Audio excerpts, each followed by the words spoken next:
Welcome students. Last lecture में हमने Cannizzaro reaction के बारे में पढ़ा था कि ये रिएक्शन होती कब है। ये रिएक्शन तब होती है जब कार्बोनिल कंपाउंड के पास अल्फा एच ना हो, कोई भी अल्फा एच ना हो, उस कंडीशन में केनिजारो रिएक्शन होती है। ठीक है, रिएजेंट इसमें भी सेम रहेगा, बस थोड़ी कॉन्सेंट्रेशन 10% से बढ़ा करके 50% कर दी जाती है। एल्डोल कंडेंसेशन में 10% लिया जाता है, जबकि यहाँ पर 50% लिया जाता है। तो ये तो थी इसकी कंडीशंस और कहाँ होती है रिएक्शन। नेक्स्ट हमने इसमें देखा था पिछली बार कि ये थर्ड ऑर्डर रिएक्शन होती है और डिसप्रोपोर्शनेशन होता है इसमें, ऑक्सीडेशन रिडक्शन एक साथ होता है इस कारण। और हमें प्रोडक्ट किस तरीके से बनाना होता है इसमें, जब सेल्फ केनिज़ारो हो रहा हो तो एक बार ओ माइनस लगा दो, तो दूसरी बार क्या लगा दो, ओ एच लगा दो। ठीक है, और दोनों इक्वल प्रोपोर्शन में बनते थे आपके, इक्वल कंपोजिशन में बनते थे आपके। ठीक है, तो इस तरीके से हमने केनिज़ारो के बेसिक फंडा देखा था, लेकिन मैकेनिज़्म बाकी था पिछली बार, वो आज मैं बताने वाला हूँ। लेकिन पिछला रिवीजन एक बार ज़रूरी है तो वो कर लेते हैं। जैसे इस कंपाउंड का अगर हमें सेल्फ केनिज़ारो कराना है, हमें कैसे पता चलेगा एल्डोल होगा या केनिज़ारो? सीधा है, अल्फ़ा एच देख लीजिए, अल्फ़ा एच नहीं है क्योंकि इसके पास अल्फ़ा कार्बन ही नहीं है। ठीक है, अल्फ़ा कार्बन होगा तो अल्फ़ा एच होगा, सीधी सी बात है।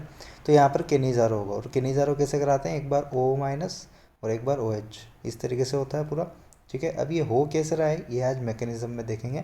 कल इसलिए नहीं बताया था ताकि कन्फ्यूज़न ना हो या ज़्यादा ये हैवी ना लगे रिएक्शन, उसके लिए। ठीक है, नेक्स्ट इसमें भी यही होगा, बाकी सारा सेम रहेगा। और एक बार ओ माइनस लगा दो, एक बार ओ एच लगा दो। ठीक है, इधर भी सेम रहेगा, पूरा एक जैसा चलता है, कोई दिक्कत नहीं है इस रिएक्शन में। फिर हमने देखा था अगर कभी ऐसा हो कि एक बार एक साइड तो आपके अल्फ़ा एच ना हो तो और दूसरी साइड अल्फ़ा एच हो, तो ऐसे कंडीशन में क्या किया जाए। तो देखो सीधा सा है, रेट ऑफ एल्डोल ज़्यादा होती है रेट ऑफ केनिज़ारो रिएक्शन से, मतलब एल्डोल होने का जो रेट है फास्ट है केनिज़ारो से। तो यहाँ पर प्रोडक्ट जो मिलता है हमें एल्डोल के अकॉर्डिंग मिलेगा। ठीक है, तो इसमें एल्डोल कंडेंसेशन कराना पड़ेगा हमें इस टाइप के क्वेश्चंस में। नेक्स्ट हमने देखा था क्रॉस केनिज़ारो रिएक्शन। क्रॉस में आपके दो अलग टाइप के मॉलिक्यूल्स आएंगे। ठीक, वहाँ सेल्फ में क्या होता था, सिमिलर टाइप का रहता था और हम ओ माइनस और ओ एच लगा दिया करते थे। यहाँ पर क्या होगा, जब डिफरेंट टाइप के होंगे तो फर्स्ट ये जो ओ एच अटैक करेगा वो कहाँ अटैक करेगा, जहाँ पर ज़्यादा एच एटम्स होंगे। ठीक है, तो इन दोनों में से ज़्यादा एच एटम्स किसके पास हैं, इसके पास दो हैं जबकि इसके पास एक ही है, तो यहाँ पर करेगा ये अटैक। ठीक है, तो उसके अकॉर्डिंग हमने सिर्फ ये बनाया था, जबकि बनना एक्चुअल में क्या चाहिए, प्रोडक्ट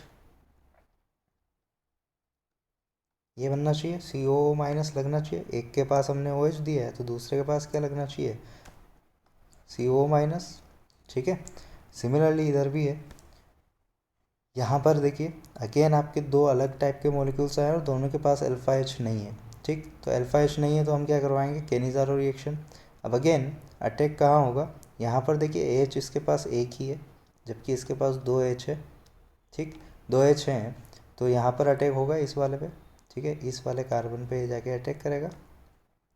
अब अटैक हो गया तो हमने यहाँ तक बना के छोड़ा था पिछली बार, जबकि ये बनना क्या चाहिए पूरा, एच सी ओ माइनस।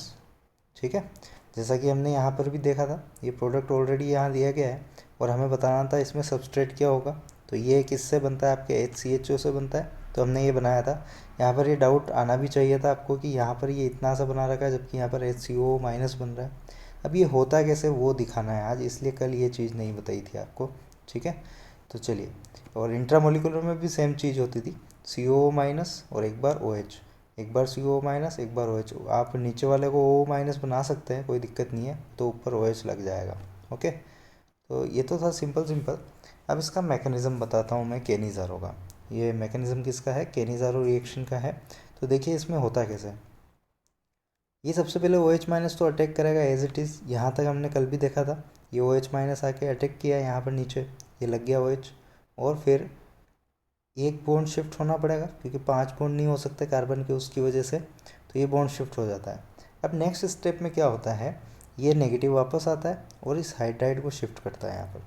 ठीक है, हाइड्राइड को बाहर निकालेगा, तो ये हाइड्राइड जाएगा कहाँ, ये हाइड्राइड जाता है, ये जो हाइड्राइड निकला है यहाँ से, ये जाता है इस पर अटैक करने।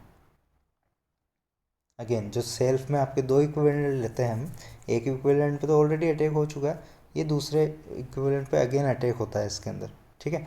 अब क्या होगा देखो, ये अगेन बॉन्ड शिफ्ट होगा यहाँ पे, ओके। तो ये क्या बन गया देखिए, इसको ध्यान से देखिए, CH3 हो गया इसके पास, दो तो ये थे और तीसरा ये आया, तो CH3O माइनस बन गया ये रहा CH3O माइनस, हाइड्राइड के अटैक से बना है, ठीक है। और ये जब हाइड्राइड अटैक करने आता है सेकंड इक्विवेलेंट के पास, तो ये रिएक्शन आपके RDS स्टेप होती है, रेट डिटरमाइनिंग स्टेप होती है और स्लो होती है ये, ठीक है। क्योंकि यहाँ से हाइड्राइड निकालना वाकई में डिफ़िकल्ट चीज़ है, और फिर इसका अटैक होना, यहाँ पर रिएक्शन की रेट थोड़ी स्लो होती है और यही रेट डिटरमाइन करती है, ठीक है। चलिए, तो CH3O माइनस तो बन गया, अब यहाँ पे क्या बचा देखिए, ये डबल बॉन्ड O बन जाएगा जैसा कि यहाँ देख सकते हैं आप, और ये OH और ये H, तो इस तरीके से ये दो बने। नेक्स्ट स्टेप में क्या होता है, आपके प्रोटॉन ट्रांसफ़र होता है, H+ का ट्रांसफ़र होता है। H+ ट्रांसफ़र के बाद क्या होगा, H+ ट्रांसफ़र के बाद ये H+ निकल जाएगा और इसके पास चला जाएगा, और फाइनली देखिए आपको क्या मिला, HCO माइनस और एल्कोहलिक प्रोडक्ट। तो इस तरीके से ये केनिज़ारो पूरी होती है। कल से आप सोच रहे होंगे कि ये O माइनस कैसे आ जाता है और इधर अल्कोहल कैसे आ जाता है, तो कुछ इस तरीके से ये रिएक्शन होती है यहाँ पे, ठीक। अब ये प्रोटॉन ट्रांसफ़र क्यों हुआ, ये आपके फॉर्मिक एसिड ही क्यों नहीं बना रह गया, ठीक है। तो देखिए ध्यान से, जैसे ही ये प्रोटॉन देगा तो यही क्या बनेगा, H double bond O minus बनेगा। अब ये रेजोनेंस स्टेबलाइज्ड है, ठीक है।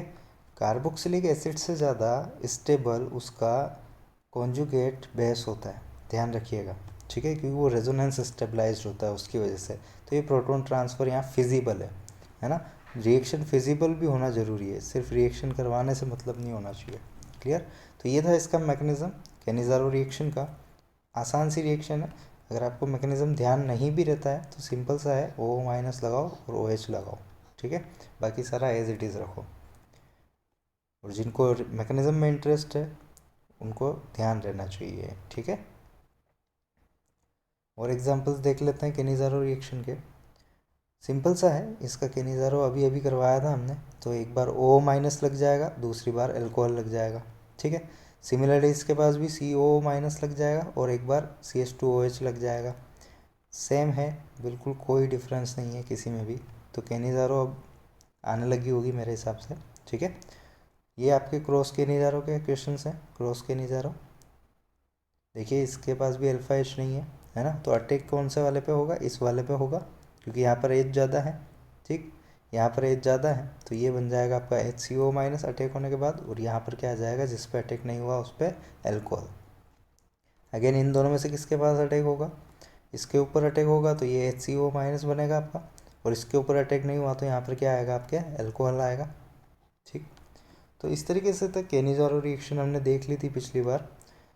और अभी तक हम जो रिएक्शंस देख चुके हैं उसमें एडिशन रिएक्शंस हो गई है, जिसमें साइनोहाइड्रिन एसिटल वगैरह हमने बना दिए हैं, ठीक है। इस वाले में आपने ऑक्साइम्स वगैरह बनाया था, इमाइन वगैरह। फिर एल्डोल में 3 तरह की और केनिज़ारो में भी 3 तरह की, ये रिएक्शंस हम पढ़ चुके हैं, ठीक है। और आसान है बिल्कुल, कोई दिक्कत नहीं है। बस इसी तरीके से डेली रिवीजन करिए, आने लगेगी धीरे धीरे ऑर्गेनिक, और एक बार आने की ही देर है बस, फिर इससे अच्छे नंबर और कोई नहीं दिलाएगा। नेक्स्ट हमने रिडक्शन रिएक्शन पढ़ी थी, जिसमें हमने 2 तरह के रिडक्शन देखे थे। क्लीमेंसन रिडक्शन, जिसमें जिंक और मर्क्यूरी का आपके एमेलगम यूज़ होता है, और वुल्फ क्विश्नर रिएक्शन जिसमें NH2NH2 आपके रिएक्टेंट होता है एल्कोहलिक KOH के साथ। इसका हमने ट्रिक भी देखा था, वुल्फ नाचते नाचते कहीं चला गया या कुछ कर गया, ठीक है, कैसे भी बना लो उसको। और मेन इन रिडक्शन का सेंस क्या था कि ये डी ऑक्सीजनेशन करते हैं, मतलब पूरा ही ये ऑक्सीजन हटा के एल्केन में कन्वर्ट करते हैं, ठीक है। और ऐसे ही एल्केन में एक और कन्वर्ट करने वाला हमने रिएजेंट हेलो एल्केन चैप्टर में देखा था, रेड PHI, जिसे मैं लाल बादशाह कहता हूँ। और मैंने उस टाइम भी कहा था कोई भी कंपाउंड हो उसको एल्केन में कन्वर्ट कर सकता है वो, ठीक है। तो एक वो भी आप यहाँ पर यूज़ कर सकते हैं, क्लियर। कुल मिला के ये ऑक्सीजन हटा देना होता है हमें, और बस जो बचा है उसको लिख देना होता है, ठीक है। साथ में ये H2 भी आता है यहाँ पर, ठीक है। चलिए, तो क्लीमेंसन और इसके कुछ एग्जांपल्स देखे थे, जिसमें सिर्फ ये O हटाना रहता है और H लगा देना होता है, उसकी जगह सिंपल एल्केन बना देना होता है, ठीक है, वहाँ पर। और एल्कोहल में रिडक्शन भी देखा था हमने, सिंपल आपके जो H2PD वाले जो रिडक्शन होता था पहले, जो हम कहते हैं कैटेलिक हाइड्रोजनेशन, वो वाला देखा था। सीन हाइड्रोजनेशन होता है, दोनों एच सेम साइड से आते हैं इसमें। मेटल हाइड्राइड रिडक्शन देखा था LiLH4 वगैरह से, ठीक है। ये NaBH4 भी ले सकते हो आप लेने के लिए, पर NaBH4 एस्टर के साथ नहीं रिडक्शन करता, कभी भी ध्यान रखना। LiLH4 ज़्यादा बेटर रिड्यूसिंग एजेंट होता है, स्ट्रॉन्ग रिड्यूसिंग एजेंट होता है NaBH4 से, ठीक है। और नेक्स्ट प्योर ब्लैंक रिडक्शन देखा था, जिसमें NaETOH यूज़ हुआ था, और ये सारे ही क्या करते हैं, एल्कोहल बनाते हैं। सिंपल सा है, बॉन्ड तोड़ो, HH दे दो दोनों को, ठीक है। तो ये सारा हो गया था हमारा। एक बार और इसको भी देख लेते हैं रिडक्शन रिएक्शंस को। कार्बोनिल से जब एल्केन बनाना हो तो हमारे पास 3 रिड्यूसिंग एजेंट होते हैं, ठीक है। ये लाल बादशाह भी ऐड कर दिया है मैंने। और कार्बोनिल से जब एल्कोहल बनाना हो, एल्केन बनाना हो तो ये 3, और एल्कोहल बनाना हो तो ये 3, ठीक है। तो इस तरीके से आप बार बार रिवीजन करते रहा करें। नेक्स्ट आज हम पढ़ने वाले हैं ऑक्सीडेशन रिएक्शंस। बिल्कुल आसान है ऑक्सीडेशन रिएक्शंस भी एल्डिहाइड और कीटोन की। देखिए एल्डिहाइड जब आपके स्ट्रॉन्ग ऑक्सीडाइजिंग एजेंट के साथ ऑक्सीडाइज होगा, ठीक है, तो वो किस में कन्वर्ट होगा, कार्बोक्सिलिक एसिड में, ठीक है। सिमिलरली देखिए यहाँ पर भी है। तो ये रिएजेंट्स हैं जो इसको किस में चेंज कर देते हैं, आपके कार्बोक्सिलिक एसिड में। कार्बोक्सिलिक एसिड में इसको ऑक्सीडाइज कर देते हैं। तो कौन कौन है वो रिएजेंट्स देखते हैं। देखिए ये वाले तो हैं ही से स्ट्रॉन्ग ऑक्सीडाइजिंग एजेंट्स आपके KMnO4, K2Cr2O7, जोन्स रिएजेंट वगैरह। उसके अलावा भी कुछ हैं, टोलेंस रिएजेंट्स है, फेलिंग्स हैं, बेनेडिक्स हैं। इन सभी को भी हम देखने वाले हैं कि ये रिएजेंट होते कौन से हैं, ठीक है। Ag2O है मोइस्ट वाला, ड्राई नहीं है, और NaOCl है, ठीक। इसमें से जो मेनली काम आएंगे आपको बार बार वो ये 3 है, ठीक है। जोन्स रिएजेंट मैंने बता दिया था आपको, CrO3 एसीटोन के साथ, या फिर आपके H+ होना चाहिए कोई, ठीक है। कुल मिला के बात ये है। तो इस तरीके से ऑक्सीडेशन भी काफ़ी आसान है एल्डिहाइड वगैरह का। कीटोन का ऑक्सीडेशन थोड़ा टफ होता है। कीटोन का ऑक्सीडेशन इतना आसान नहीं होता एल्डिहाइड के जितना। उसके लिए विगरस ऑक्सीडेशन कराना पड़ता है कीटोन्स का। उसके लिए लेना पड़ता है हमें हॉट कॉन्सेंट्रेटेड एल्केलाइन KMnO4, ठीक है, या फिर आपके K2Cr2O7, पर बहुत ही हॉट कंडीशंस और कॉन्सेंट्रेटेड वे में होता है ये। अभी होता किस तरीके से, इसको समझने ध्यान से। अब देखो यहाँ पर ये आपका है कीटोन, देखिए दोनों साइड इसके एल्काइल ग्रुप्स लगे हुए हैं। सबसे पहले इसमें टोटोमरिज्म होता है। तो देखिए टोटोमरिज्म कैसे करा रहे थे अभी तक हम, ये एच इसके पास चला जाएगा सीधा सा, और ये बॉन्ड यहाँ शिफ्ट हो जाएगा, ठीक है। तो ये हो गया डबल बॉन्ड, और ये बन गया OH। ये इन दोनों के बीच बॉन्ड बनता है, और ये बॉन्ड टूट जाता है, ठीक है। ये बॉन्ड टूटा तो कहाँ आता है, इसके पास आता है। तो इस तरीके से ये टोटोमरिज्म हो जाता है सबसे पहले। उसके बाद जब ऑक्सीडेशन होता है इन दोनों में से किसी के साथ, तो सिंपल सा है, दोनों साइड क्या लगा दो आप, कार्बोक्सिलिक एसिड बना दो। दोनों साइड क्या बना दो, कार्बोक्सिलिक एसिड। देखिए सीधा सा है, रिडक्शन जब होता है तो हम देते हैं HH, ऑक्सीडेशन जब होता है तो हम देते हैं OO। बहुत आसान सी चीज़ है ना। तो ये बन जाएगा आपका RCOOH, और ये बन जाएगा इधर से भी RCOOH, ठीक है। तो कीटोन को कार्बोक्सिलिक में कन्वर्ट करने के लिए ये सिर्फ 2 ही काम आते हैं हमारे पास। वो जो बाकी नीचे बचे हुए जो पिछले स्लाइड में थे, यहाँ पर ये काम नहीं आते उसके अंदर, ठीक है। स्ट्रॉन्ग वाले ही ओनली काम में आते हैं, KMnO4 और K2Cr2O7 ओनली। अब जैसे इसका हमें ऑक्सीडेशन कराना है तो सीधा सा है, पहले टोटोमरिज्म करवाओ इसका। टोटोमरिज्म कैसा होगा, यहाँ से ये एक H इसके साथ बॉन्ड बनाएगा, और ये वाला बॉन्ड इधर शिफ्ट हो जाएगा हमारा, ठीक है। या तो इसे कर दो या फिर इस वाले को कर दो, कोई दिक्कत नहीं है। तो देखिए 1,3 हाइड्राइड शिफ्ट होता है, तो सबसे पहले तो बन जाएगा हमारा इसमें एल्कोहल, और यहाँ पर डबल बॉन्ड, ठीक है। और फिर इस डबल बॉन्ड को ब्रेक कर देना है, और इधर भी हो इधर भी हो, ओके। तो इस तरीके से कार्बोक्सिलिक एसिड्स बन जाएंगे हमारे पास, ये देखिए क्लियर। इसका ऑक्सीडेशन हुआ तो यहाँ पर COOH बनेगा, ये देखिए। ये दोनों तो एज इट इज़ है, ये दोनों एज इट इज़ है, ठीक है। और यहाँ इस वाले का ऑक्सीडेशन हुआ है, और इधर देखिए ये आपके OH वगैरह तो पहले से ही था, और एक और O आके लग गया है इसमें, ठीक है। तो इस तरीके से ऑक्सीडेशन होता है, टोटोमरिज्म करवा के करवाना पड़ता है, ध्यान रखिएगा। टोटोमरिज्म भी हालांकि हम और डिटेल में पढ़ेंगे आने वाले टाइम में, उसमें और भी रिएक्शंस होती है टोटोमरिज्म के दौरान, इसलिए उसको 12th में पढ़ाया जाता है।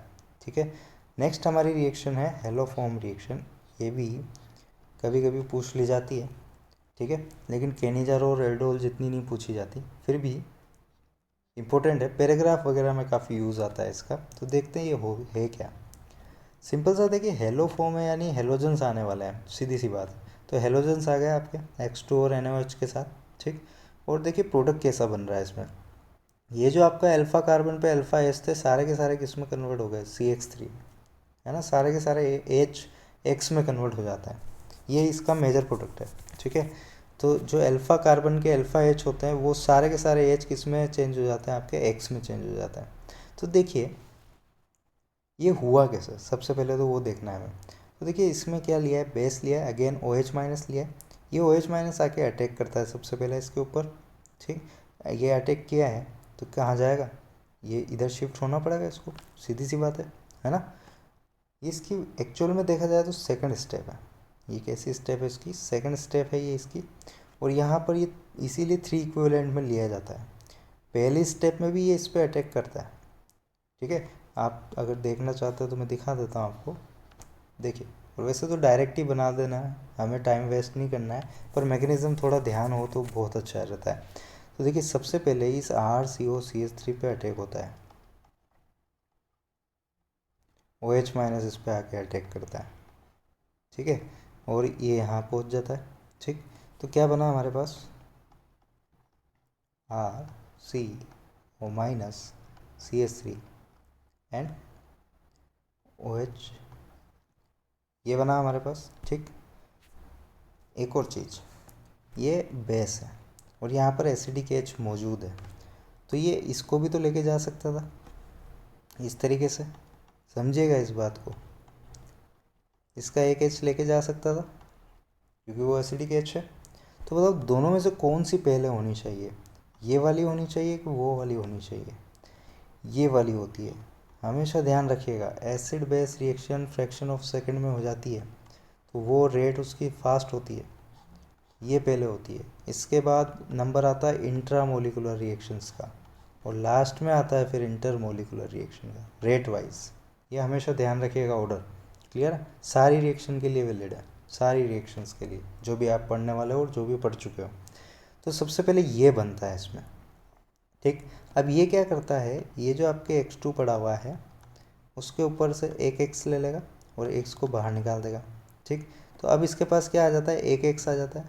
फिर अगेन OH माइनस आता है, इसका एक H प्लस लेके जाता है, फिर माइनस बनाता है, फिर अटैक होता है, फिर एक और एक्स आ जाता है, फिर एक H प्लस ले जाएगा, फिर आएगा, ठीक है। इस तरीके से 3 एक्स यहाँ पर आके ऐड हो जाते हैं। हर एक बार H प्लस निकलेगा और हर एक बार एक्स आएगा, इसीलिए 3 तो यही यूज़ हो गए, ठीक है। इसके बाद जब ये बन गया हमारा, तो फिर अगेन OH माइनस आता है अटैक करने, ठीक है। ये जब अटैक करेगा तो अब देखिए ये आपके ये कीटोन नहीं रहा क्योंकि ये एल्काइल ग्रुप नहीं है, ठीक है। कीटोन के लिए दोनों साइड एल्काइल ग्रुप रहना चाहिए। तो अभी SN-TH रिएक्शन होगी। अभी कैसी रिएक्शन होगी, SN-TH रिएक्शन होगी। तो जैसे ही ये अटैक करेगा तो जस्ट ऐड नहीं होगा, अभी ये सब्सटीट्यूट करके इसको बाहर निकालेगा, ठीक है। जैसा कि आप देख सकते हैं वो बाहर निकल गया है और आपका RCOOH बन गया है, और ये CH3 माइनस इधर। नेक्स्ट अगेन वही, अभी अभी मैंने बताया कार्बोक्सिलेट आयन आपका ज़्यादा स्टेबल होता है तो प्रोटॉन ट्रांसफ़र हो जाएगा इधर, और ये बन जाता है फाइनली CHX3। आपने CHCl3 देखा होगा, है ना, क्लोरोफॉर्म जिसे कहते हैं, बस उसी के नाम पे ये हेलोफॉर्म है। अगर यहाँ आई आ जाता है तो आयोडोफॉर्म हो जाएगा, Cl आ जाएगा तो क्लोरोफॉर्म हो जाएगा, इस तरीके से चलता है वो। और मेन हम देखने वाले हैं हेलोफॉर्म के अंदर आयोडोफॉर्म रिएक्शन। ये जो CHI3 होता है आयोडोफॉर्म, ये आपका येलो प्रेसिपिटेट होता है, और ये काफ़ी काम का है हमारे, क्योंकि ये एल्डिहाइड और कीटोन को डिस्टिंग्विश करने में काफ़ी काम आता है, इसीलिए ये रिएक्शन इंपॉर्टेंट हो जाती है बस लैब टेस्ट के लिए, क्लियर। तो मैकेनिज्म समझ में आया, बिल्कुल क्लियर है। हर एक बार H प्लस हटाओ, एक एक्स लाओ, सबसे पहले तो यहाँ X3 बन जाएगा, फिर अगेन जब OH माइनस आके अटैक करेगा इसके ऊपर तो ये बाहर निकल के ये बनेगा, और फिर जस्ट प्रोटॉन ट्रांसफ़र होकर हेलोफॉर्म बन जाएगा हमारा, ठीक है। अब देखिए होगा क्या नेक्स्ट। अब कौन कौन से रिएक्शन पॉजिटिव हेलोफॉर्म रिएक्शन बताते हैं, कौन कौन से जो सब्सटेंस है वो पॉजिटिव हेलोफॉर्म रिएक्शन बताते हैं। तो जो सब्सटेंस इस टाइप के हैं, CH3CO टाइप के, CH3 CO। एक तो ये वाला कंपाउंड शो करेंगे, यहाँ पर कोई भी ग्रुप हो सकता है, कोई दिक्कत नहीं है, ठीक है।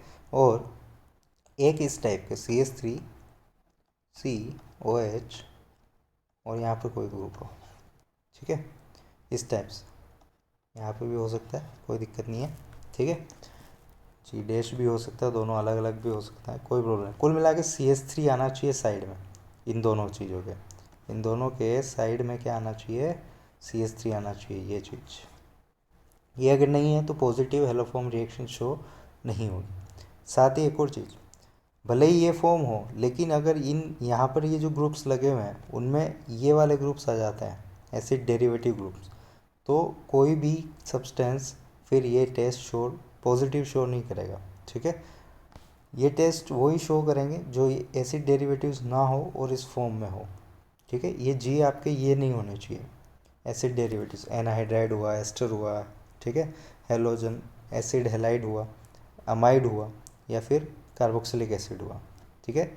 OH की जगह NH2, NH2 की जगह AH, इस तरीके से। क्लियर है। चलिए देखते हैं इसके examples. Which of the following will show positive iodoform test. तो देखिए हमें वो सीधा सा फॉर्म देखनी है, CH3CO वाली फॉर्म या फिर CH3COH वाली फॉर्म। तो क्या यहाँ पर CH3 है, नहीं है, तो ये क्या आयोडोफॉर्म टेस्ट शो करेगा, नहीं करेगा। इसके पास CH3 है देखिए, और CO वाली फॉर्म भी है, तो ये शो कर देगा, ये भी शो कर देगा, CH3CO वाली फॉर्म है इसके पास भी, ठीक है। तो ये तीन तो शो कर गए, इसको इधर ही लगा देते हैं, ठीक है। इसके पास देखिए CH3 है क्या, यहाँ है CH3 हमारे पास, देखिए CH3 है यहाँ, ठीक है। इधर तो CH2 है, इधर CH3 है, तो CH3CO वाली फॉर्म है, ठीक है, तो ये भी शो कर देगा। इधर अगेन इसके पास CH3CO की फॉर्म है, तो ये भी शो कर देगा। क्लियर। और यहाँ देखो एक भी CH3 नहीं है, एक भी CH3 नहीं है, तो ये शो नहीं करेगा, ठीक। नेक्स्ट, CH3 है, OH है, लेकिन वो वाली फॉर्म नहीं है, हमें एक फॉर्म इस तरीके की चाहिए। क्या ये वो फॉर्म है, नहीं है, एक कार्बन मिसिंग है, तो ये भी शो नहीं करेगा, ठीक। क्या ये वो वाली फॉर्म है, देखिए CH3COH और बचे हुए H, ठीक, तो ये वो वाली फॉर्म है, तो ये शो कर देगा। इसके पास भी CH3OH वाली फॉर्म है, ये भी शो कर देगा। और यहाँ पर ये दोनों CH2 है, CH3 है ही नहीं इसके पास, तो ये शो नहीं करेगा। तो समझ में आया कौन कौन पॉजिटिव आयोडोफॉर्म टेस्ट देते हैं या हेलोफॉर्म टेस्ट देते हैं। क्लियर। और ये काफ़ी काम का है, अभी अभी हम लैब टेस्ट देखने वाले हैं जस्ट इसी के बाद, तो उसमें काफ़ी काम आएगा। क्लियर। चलिए, एल्डिहाइड और कीटोन को डिफ्रेंशिएट कैसे किया जाता है। अगर आपके पास दो लैब में सॉल्यूशन दे दिए जाएं कि बताओ इसमें से कौन कीटोन है कौन एल्डिहाइड है, तो आप डिस्टिंग्विश कैसे करेंगे उसमें। तो उसके लिए 3 टेस्ट हैं हमारे पास, वैसे तो 4 होते हैं। शिफ्ट रिएजेंट भी काम, शिफ्ट बेस जो हमने बनाया था एक रिएक्शन में, ठीक है, वो भी काम आ सकता है इसमें, वो भी एल्डिहाइड और कीटोन को डिफ्रेंशिएट कर सकता है। ये चारों हैं हमारे पास, टोलेंस, फेलिंग्स, बेनेडिक्ट्स, ठीक है, ये ऑक्सीडाइज भी करते थे। अब हमारे पास मेन चीज़ ये है, देखिए फेलिंग और बेनेडिक्ट्स में सेम है, बस डिफरेंस यहाँ है, ये ध्यान रखिएगा। कई बार इनके रिएजेंट कौन से होते हैं फेलिंग के, वो भी पूछा गया है। फेलिंग सॉल्यूशन एक में क्या होता है और फेलिंग सॉल्यूशन बी में क्या होता है, वो भी पूछा गया है, या बेनेडिक्ट्स में क्या होता है, ठीक। और ये सारे के सारे एल्डिहाइड पॉजिटिव बताता है टेस्ट, जबकि कीटोन आपका नेगेटिव बताता है ये टेस्ट, सारे के सारे। तो जैसे ही आप इनके साथ रिएक्शन करवाते हैं और अगर आपको वो प्रेसिपिटेट मिल जाता है लैब में, तो यानी वो पॉजिटिव टेस्ट है, और वो यानी वो एल्डिहाइड है। और अगर नहीं मिलता तो वो कीटोन है, सीधी सी बात है, ठीक। तो पॉजिटिव शो कर दे मतलब वो एल्डिहाइड है, नेगेटिव शो करे मतलब वो कीटोन है। स्ट्रक्चरल आइडेंटिफिकेशन में काफ़ी काम आएगी। जब पैराग्राफ्स आते हैं तो वहाँ इस तरीके की लैंग्वेज दी जाती है, कोई कंपाउंड है उसका केवल फार्मूला दे देंगे और वो कहेंगे कि टोलेंस टेस्ट वो पॉजिटिव बताता है, यानी वो एल्डिहाइड फॉर्म है। तो इस तरीके से आपको ये टेस्ट का एप्लीकेशन करना है। क्लियर। तो जो हम ये लैब टेस्ट देख रहे हैं हमें ये कोई करवाना नहीं है, ठीक है। इनकी जैसे ये रिएक्शंस शो करी हुई है आपको, ये रिएक्शंस नहीं आएगी आपको। बस हमें क्या ध्यान रखना है कि कौन टोलेंस टेस्ट पॉजिटिव देता है, तो एल्डिहाइड देता है, कीटोन नहीं देता है। बस ये यस और नो हमें ध्यान होने चाहिए, जिनकी जिन जिन के भी अभी तक लैब टेस्ट मैंने बताए हैं, ठीक है। बस यही पता होना चाहिए, हमें ये रिएक्शंस नहीं करवानी है लैब टेस्ट वाली, सिलेबस में नहीं, मतलब पेपर में नहीं पूछी जाती है, ठीक है। फेलिंग्स टेस्ट में वो जो मैंने रिएजेंट का ध्यान रखने के लिए बोला है वो ध्यान रखिएगा, ठीक है ना। ए में क्या होता है और बी में क्या होता है, क्लियर। टार्टरेट होता है बी में, यहाँ पे फेलिंग सॉल्यूशन में, जिसे रोशेल सोल्ट भी कहते हैं। क्या कहते हैं, Rochelle salt. Sodium potassium tartrate होता है, पूरा पूरा नाम है इसका, सोडियम पोटेशियम टार्टरेट।